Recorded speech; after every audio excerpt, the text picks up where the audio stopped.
I discovered my fiancé was using me as her personal ATM when I overheard her bragging to friends. I kicked her out and she tried to get me back. I've been with my fiancé Wendy, 24F, for about 18 months now. We met at my college friend Jake's birthday party, and I was immediately drawn to her vibrant personality and stunning looks. As someone who's always been a bit insecure about my appearance, I couldn't believe my luck when she agreed to go out with me. To give you some background, I've always struggled with self-esteem issues. Growing up, I was the chubby kid with braces and thick glasses. While I eventually grew out of that awkward phase, the insecurity never really left me. I threw myself into my studies and later my career, thinking that if I couldn't be the most attractive guy, I could at least be successful. By the time I met Wendy, I had a stable job as a software developer at a mid-sized tech company. I wasn't rolling in money, but I was comfortable and had been saving up for a down payment on a house. Wendy, on the other hand, was working as a bartender at a popular nightclub downtown. She'd moved to the city about a year before we met, chasing dreams of becoming a model or actress. Our first date was at a trendy sushi restaurant. Wendy ordered the most expensive items on the menu without even glancing at the prices. At the time, I thought she was just living in the moment, and I was happy to treat her. Looking back, I should have seen it as a red flag. Our relationship moved pretty fast. Within 3 months, Wendy had practically moved into my apartment. She explained that her roommate situation wasn't working out, and she was struggling to make rent on her bartending salary. Being the supportive boyfriend I thought I needed to be, I offered to let her stay with me until she got back on her feet. I remember the day she moved in. She showed up with 6 suitcases full of clothes and shoes. When I joked about where we'd put it all, she just laughed and said we'd make it work. That night, as we lay in bed, Wendy told me how lucky she felt to have met me. She said I was different from other guys she'd dated, kinder, more mature, more stable. I felt on top of the world. Fast forward to now, and Wendy still lives with me rent-free.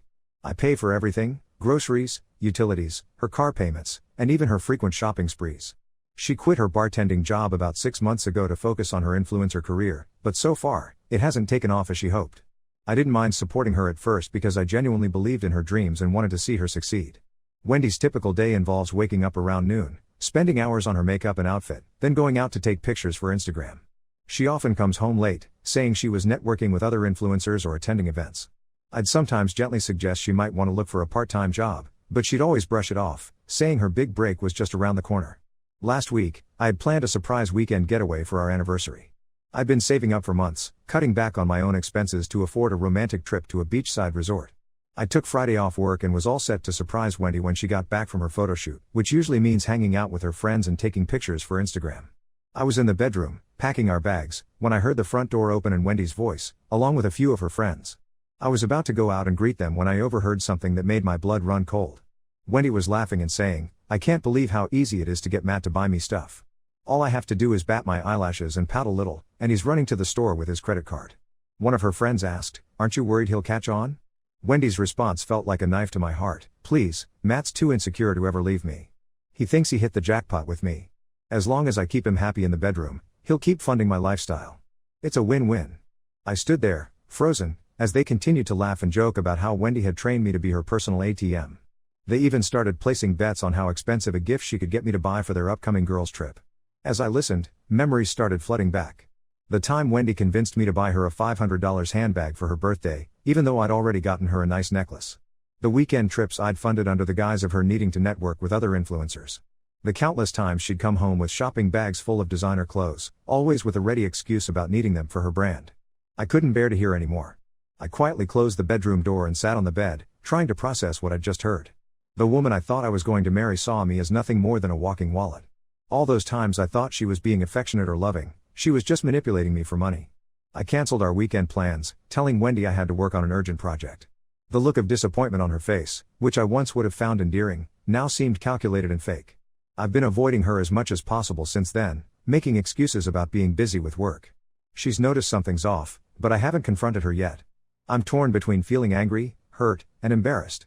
Angry at Wendy for using me, hurt that our entire relationship seems to have been a lie, and embarrassed that I fell for it so completely.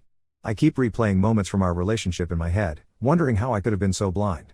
There was the time Wendy lost her credit card right before we were supposed to go on a shopping trip for her new workout gear. Of course, I ended up paying for everything. Or the numerous times she'd conveniently forget her wallet when we went out to dinner with her friends, leaving me to foot the bill for the entire group. I don't know what to do now. Part of me wants to kick her out immediately, but another part is scared of being alone. What if she's right? What if no one else would want to be with me?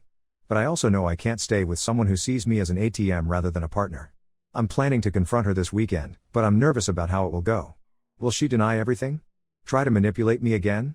Or will she finally show her true colors? I've thought about recording the conversation, just in case things get ugly, but I'm not sure if that's legal or ethical. I've also been wondering how to handle the financial aspect of this. Most of the furniture in the apartment is mine, but I've bought Wendy a lot of expensive gifts over the past year and a half. Do I ask for those back? Do I just cut my losses and move on? The hardest part is facing the fact that I've been living a lie. I really thought Wendy and I had a future together.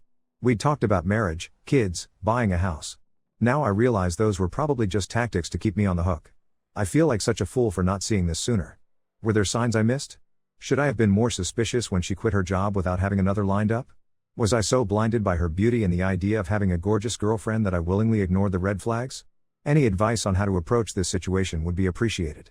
I know I need to end this relationship, but I'm scared of what comes next. How do I rebuild my self-esteem after this? How do I trust someone again? Update 1. It's been a week since my last post, and a lot has happened. I want to thank everyone for their supportive comments and advice. It really helped me gather the courage to confront Wendy. Last Saturday, I finally sat Wendy down for a talk. I had spent the whole week rehearsing what I was going to say, trying to prepare for every possible reaction she might have. I chose a time when I knew we wouldn't be interrupted, early afternoon, after she'd usually woken up but before she would typically go out with her friends. I started by asking her about her plans for the future, both for her influencer career and our relationship. She gave me her usual spiel about how she's this close to landing a big sponsorship deal and how she sees us getting married within the year. As she talked, I found myself noticing things I'd overlooked before, the way her eyes darted around when she mentioned the sponsorship, the slightly rehearsed quality to her words about our future. Then, I dropped the bomb. I told her I overheard her conversation with her friends last week. The look on her face was a mix of shock, anger, and, surprisingly, fear. She tried to backpedal, claiming it was just girl talk and that she didn't mean any of it. But I wasn't having it. I laid out everything, how I'd been supporting her for over a year, paying for all her expenses, and even funding her failed attempts at becoming an influencer. I told her how hurt and betrayed I felt hearing her laugh about manipulating me. As I spoke, I could see the wheels turning in her head, probably trying to figure out how to spin this in her favor. Wendy's reaction was not what I expected. Instead of apologizing or trying to make amends, she got defensive.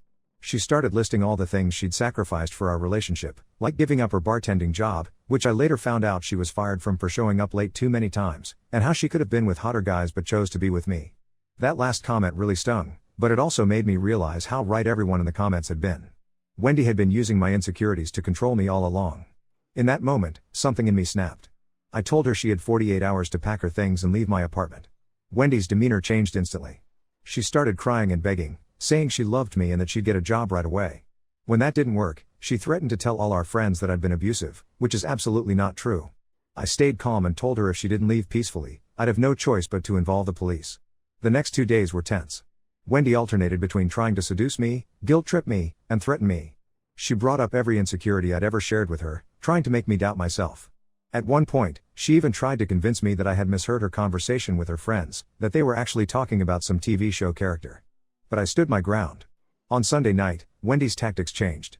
She started packing her things, but she was taking an excruciatingly long time, stopping every few minutes to reminisce about some memory or another. I realized she was trying to draw out the process, probably hoping I'd change my mind if she stayed long enough. I ended up taking Monday off work to ensure Wendy actually left. It was painful watching her pack up her life from our shared space.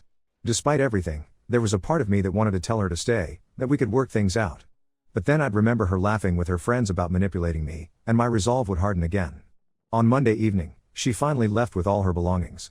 The last thing she said to me was,